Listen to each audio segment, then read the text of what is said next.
And this is one of my favorites. This is purpose. And purpose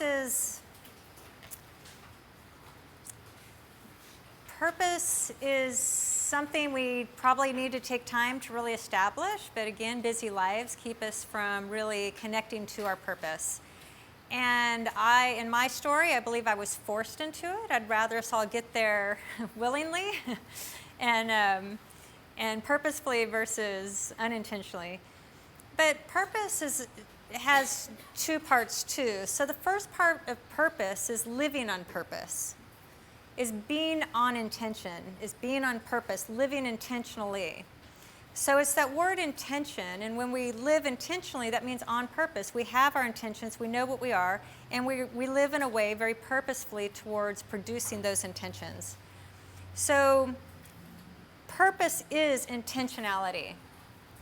And it's in all areas of life. So since we're talking, let's say, on the subject of paleo granola, and part of where Gary and I have gotten to, and what we really want to help spread the word, is diet. You know, we talked about the love in food, but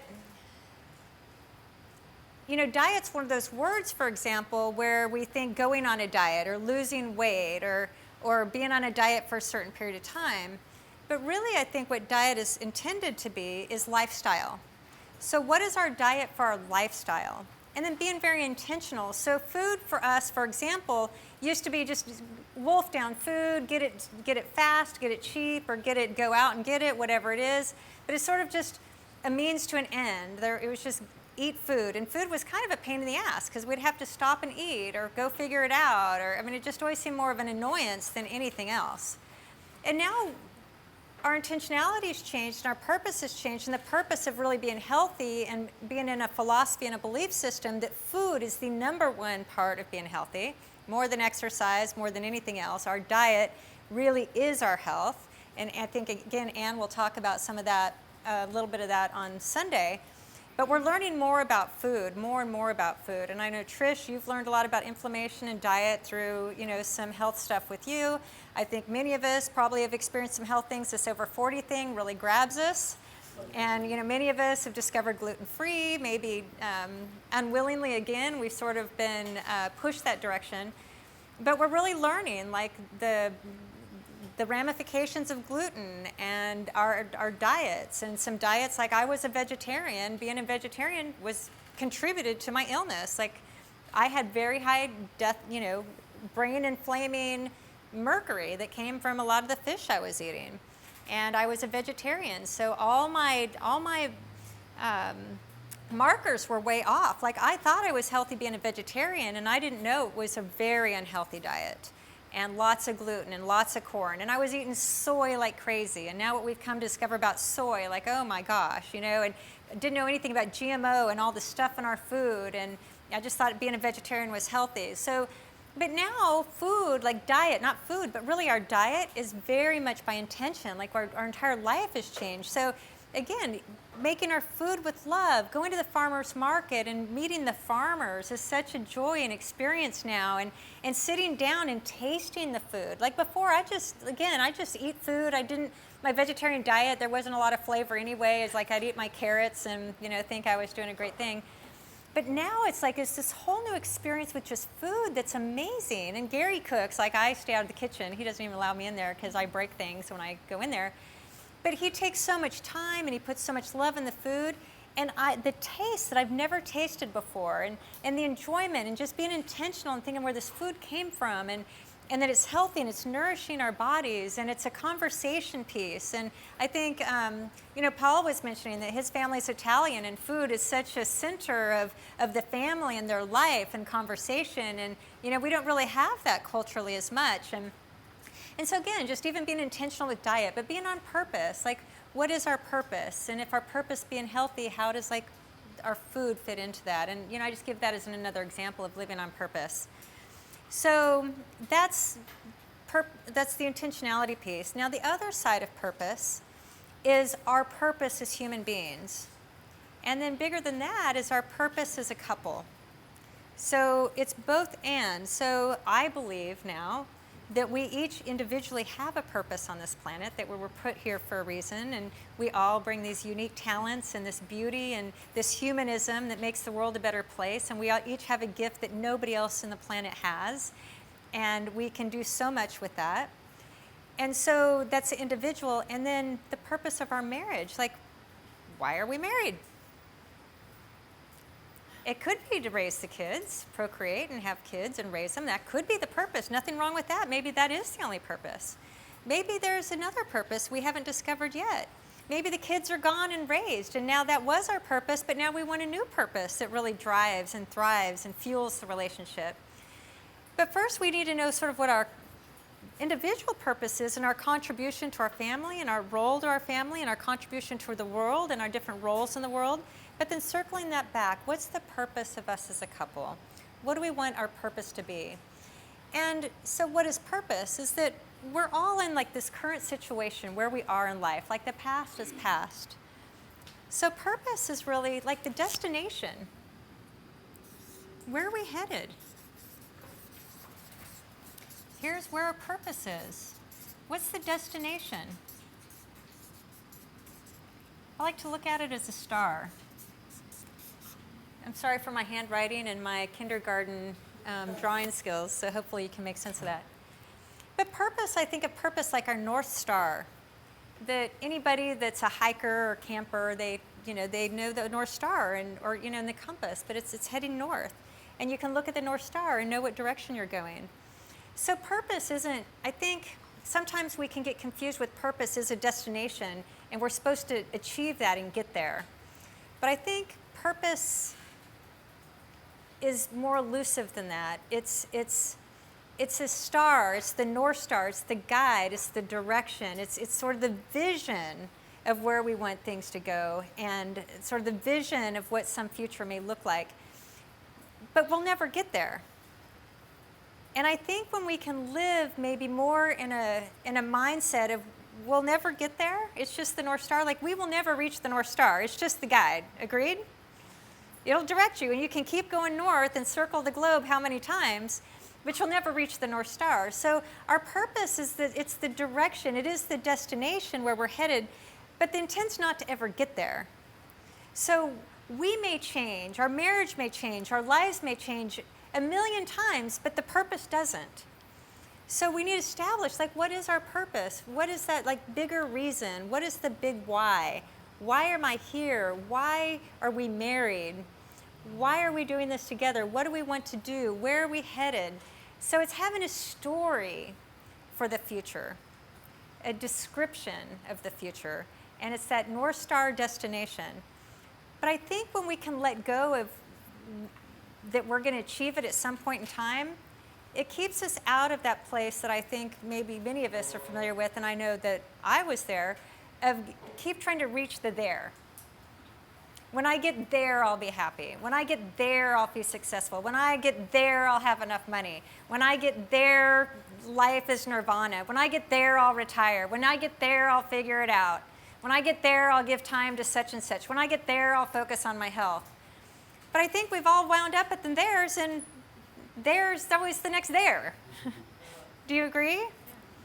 So we miss so much of the journey in the process of trying to get there because we think there's a there and there is no there. Because when you get there, you're there, but there's always another there. So the tension's never to get there. There is no there. And I think that's another place to feel free, is like, I don't have to get there. There is no there. And I think it can just let go of some of that drive to just get there faster and faster, because where is there? There is no there. There's just life. We're in this journey.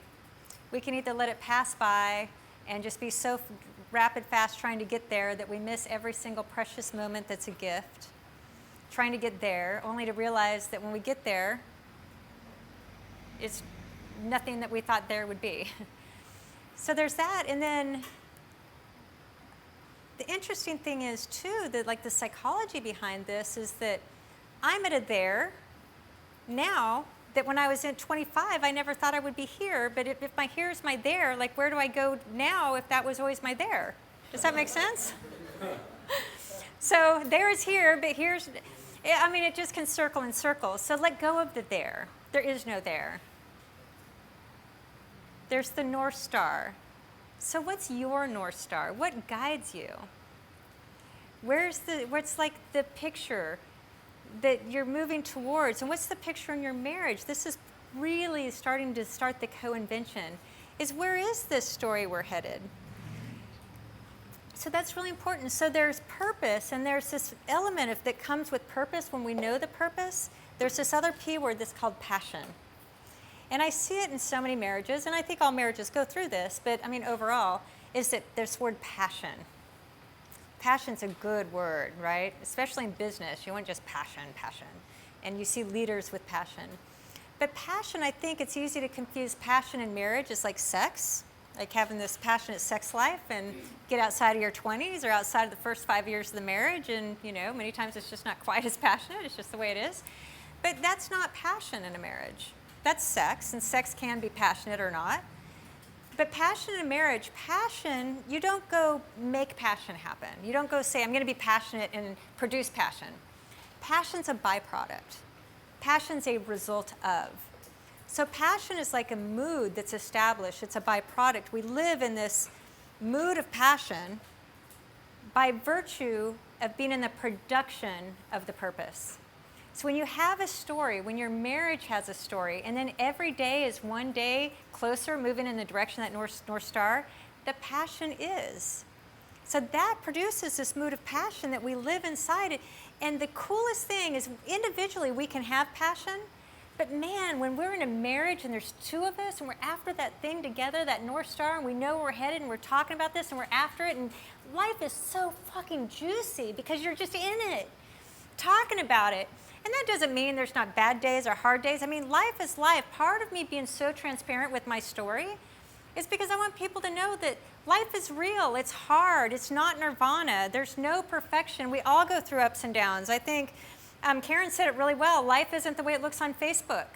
We all put our best on Facebook, and it looks really good, and everybody's got that great life, which probably is feeding into a lot of the depression and everything. In fact, science is saying so. Studies are saying so. But the goal is just to be in the journey together towards a destination that you establish together. That's the magic ingredient, is determining, inventing, co-envisioning what that is, and then you're just after it. And does it ever turn out like you think it's going to be? Of course not even close. Business is that way, life is that way, marriages are that way. But that's the part of the fun. So how you bring the passion, the fun, is like, man, we really effed that one up, or that one didn't turn out like we thought, but boy, that was really fun, or that was crazy, or it just gives context and depth and meaning and all these really thick, juicy, deep words to the marriage, and that's passion. Now, here's where people get confused sometimes, is that passion's not fun. That doesn't mean fun. Passion can be fun. But what fun is fun is short-lived. Fun's in the moment. Fun is entertainment. Fun is just pleasure. So things can be fun. But passion is very different. So passion is a mood. It's long-lasting. It comes from being in a story that you have something good ahead of you. Passion doesn't come when you think you have devastation in front of you. Like, you can't be passionate about devastation coming. Passion comes from inventing a story that looks really beautiful and being in the journey towards that. That's where it comes from. But that doesn't mean it's always fun. So we can have lots of passion in our marriage, but that doesn't mean there's not hardship. That doesn't mean that it's always fun. It doesn't mean that it's just without any conflict or altercation or anything. Sometimes good passion altercation's good, right? So it's getting over thinking that passion means fun and whatever. Like, a lot of hard work can come to pursuing all the things we want in our life. And living outside of the status quo is not easy. To have a healthy diet and really focus and being proficient in the other 6 F words together, and after all this, and giving time and fuel to our marriage, it's not easy. We have to step outside as sort of that norm that we live in. So that's passion, purpose.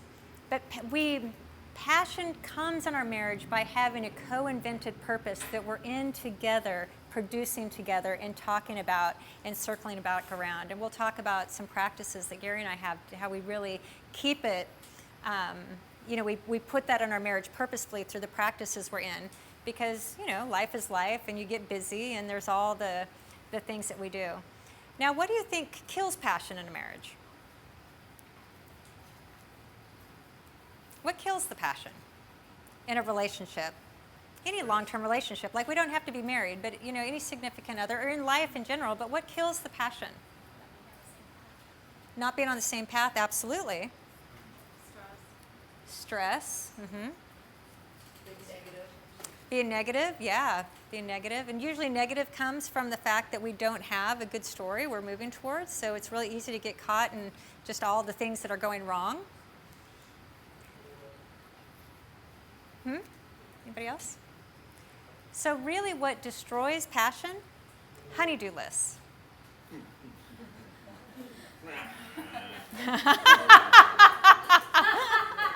Now we're getting somewhere. Not that we weren't before. This is now, Paul is just so happy he came. Oh, shoot. So what happens is that our life, we lose purpose, assuming we've co-created a purpose that we're heading towards anyway, that's intentional versus sort of accidental.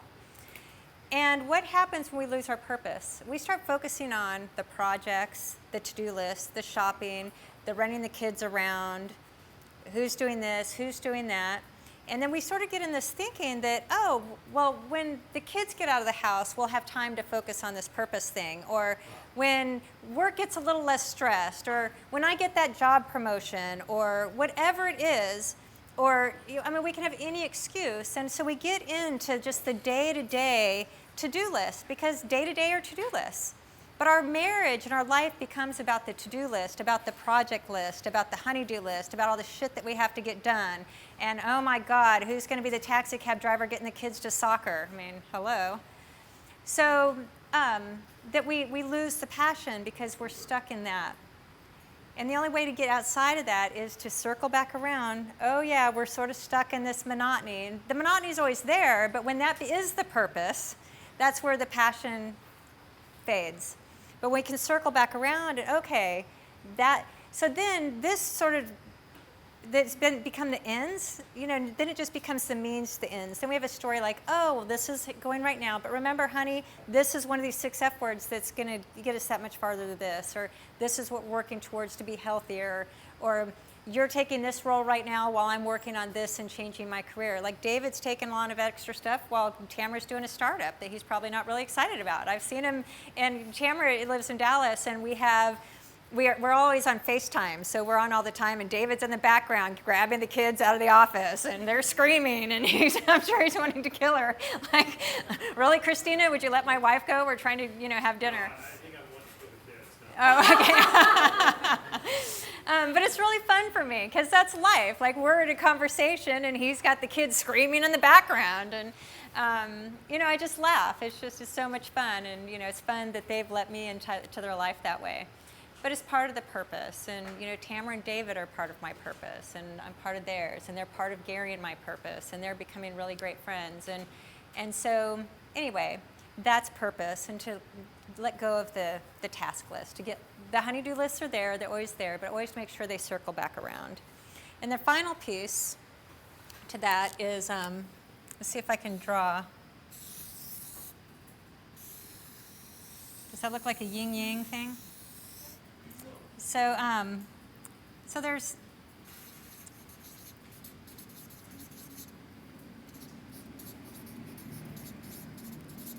so part of purpose is we have our purpose and our destination, but our values are what ground us. So our values never change either. So many of times we haven't established what our values are, our family values or our marriage values. And this is really important work, because these two need to go hand in hand. So if we value, let's say, family, that's our, we say as a couple that one of our core values is our family. But part of our purpose too is to live wealthy, and the 7 Fs, and that's part of our destination. A certain amount of money here is certainly part of our destination. But if we're all intent towards this, and we're betraying our value because we never see our family, because we're working all the time, and because we're just after this purpose, we're out of integrity. because we're saying that this is a value, but we're not valuing our value. So purpose and value are aligned, they're connected. And when we have purpose and no value, it's way easy to go off go the wrong direction. And then we don't really know why, things aren't working. So core values and purpose are here. And then the other side of this is our 7 F words. So our 7 F words are the envisioned future. So this is what we set our plan is our 7 F words. So we look at our 7 F words to guide us, like what's our destination? What do we want? What's our dream? The 7 F words are a framework for us to talk through and to help invent and co-invent our dream and the 7 Fs. Like, what is our vision? What does our destination look like with in each of the 7 F word categories? How much money? How much money is enough? How do we want, our family and family and friends, and who do we want in that? And what does that look like 5, 10, 15, 20 years from now? What about, our faith and our practices there? Like, what's the dream? Set the story, invent, make it beautiful, and make it descriptive and vivid, and lots of descriptive words. But close your eyes together and really see it. Envisioning is an exercise to see it. Our brains don't know the difference of what's real in the future, the past, or now. So visioning is really powerful, because when we envision the future, our brain can think it's real. And so, it feels like it's real. So there's all different exercises that if you think of, look on the table, and let's all pretend there's a bowl of lemons there. And now Gary comes up with a cutting board and a knife, and he pulls a lemon out and he slices it open. And he slices a piece for everyone. He puts a lemon piece in front of every one of you. So every one of you pick up the lemon piece and bite it. Smell it. Put some salt on it. Suck it. What happened? Anything? So it's all make-believe, and my mouth just started watering. And I did a bad job at that, but you can really do that, and your mouth will start watering. Somebody's really good at creating that description. So our body's acting as though it's a lemon, like it's reacting. So our brains are really powerful. Envisioning is really powerful. So invent it. Make it what you want it to be as a couple. What's your purpose? What's your core values and sort of your fundamental purpose, and then breaking it up into 7 Fs. And then the plan piece, and then we'll let you do the exercise. The destination, the purpose is about big dream, just very loose and big. The plan piece then, what you'll do is you'll take your big vision and then you'll break it down to goals, because then things have to be actionable and measurable. So that's what we plan to do, is we set our purpose as a marriage, then we need a plan. We need a plan of action. We need goals and measure, things that we can measure, so that we can see whenever we circle back around how we're doing. And that becomes part of the practice, is checking in how we're doing. So purpose and plan. Was there anything else? Oh, so purpose, I want to share this too up on the screen. So example of purpose, here's some things, is Gary and my purpose as a couple. We have our individual purposes, sort of our overriding our purpose individually. But both of us, as a couple, our purpose is, we do this differently, but our purpose is to inspire others and to share. And that's what drives us. So I do it my way. Gary does a lot in the real estate industry and inspires a lot and helps. And we're both that's just who we are. Our purpose now as a couple too is to inspire and work with other couples, and that we can all live this wealthy, wealthy life together. Our values, we have some core values, and these are just some of them, but one core value is to be very transparent. What we want to be is really, really open and transparent and real, and this is what sort of real life looks like. And I think anybody that comes and spends time with us, it's pretty much the way we say it to be. And we have a lot of people that come and spend a lot of time with us, so kind of what you see is what you get. And one of our values for both of us is self-care first. And Gary's still working on this one, because he still really takes care of others before himself, and we're trying to get him there. I've already had my breakdown, so I'm very clear.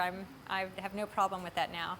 But really about, put your mask on first and then put it on other people. So that's part of our values together. We have self-care first and family second. So our family is everything, and like I said, family is our kids and our relations, and then friends. Like that's really, our friends are part of that family. And then not seeking perfection. That's that's part of both in our DNA, so we have to sort of set that as a value, that this isn't about perfection. It's to love the process, to love the journey, and to really value that journey.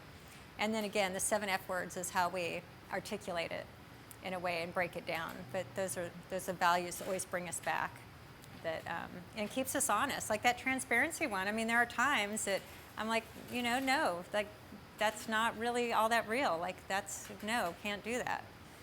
So these are some of our guiding things. So that's part of the work there is to establish maybe your purpose, like your North Star, that you'll never quite get there, but that's what, your purpose as a marriage. And then look at your values and then write down like your dream and the 7 F words. And then from there, it's breaking it down to even more to your plan. And the plan's the to-do list. Purpose first, to-do list second. And this is your action plan. What are your goals maybe in the next 6 months, 12 months, however you want to break it down. Maybe just one goal in each category right now. But again, a wealthy life is first by design, followed up by action. So you have to have the purpose and the plan of action. Anything you want to add to that, Tamara? Any questions? Any thoughts, questions? I think we all have lots of to-do lists, so now we just need to work more on the purpose. All right, Tamara.